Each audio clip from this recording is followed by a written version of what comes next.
వీళ్ళు మాత్రం పోలరైజ్ అయిపోయారు ఈ భయంతో. ఉమ్, వీళ్ళతో ఎక్కడైతే అంటే నేను చెప్పాను కదా గ్రౌండ్ లెవెల్‌లో డామినేటింగ్ రోల్ ఏదో పోషించడమో, దబాయించడమో, ఉమ్, హడావిడి చేయడమో ఉమ్, ఉంటే ఆ భయమేస్తది ఉమ్, సొసైటీ. అవును.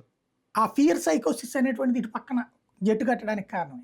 జగన్ పరిపాలనలో మధ్యలో వచ్చిన స్థానిక సంస్థల ఎన్నికల్లో లోకల్ ఎన్నికల్లో జడ్పీటీసీ ఇవన్నీ అప్పట్లో ఈ కులాలు లేదంటే ఈ సంక్షేమం జగన్మోహన్ రెడ్డి గారి బాగా కలిసి వచ్చింది అనేది నిరూపించే వాళ్ళు గెలిచిన గెలుపు కానీ ఏదైనా సాధించిన స్థానాలు కానీ జగన్మోహన్ రెడ్డి గారు అంటే ఒక పెద్ద క్యాలిక్యులేటర్.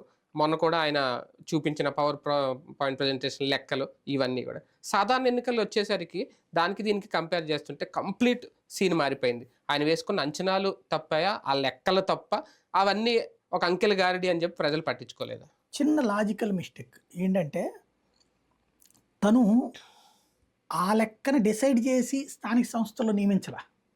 ముందు పార్టీ గెలిచాక కౌన్సిలర్లు, కార్పొరేటర్లు అందరూ గెలిచేశాక అప్పుడు ఆ ఫార్ములా పెట్టుకున్నాడు.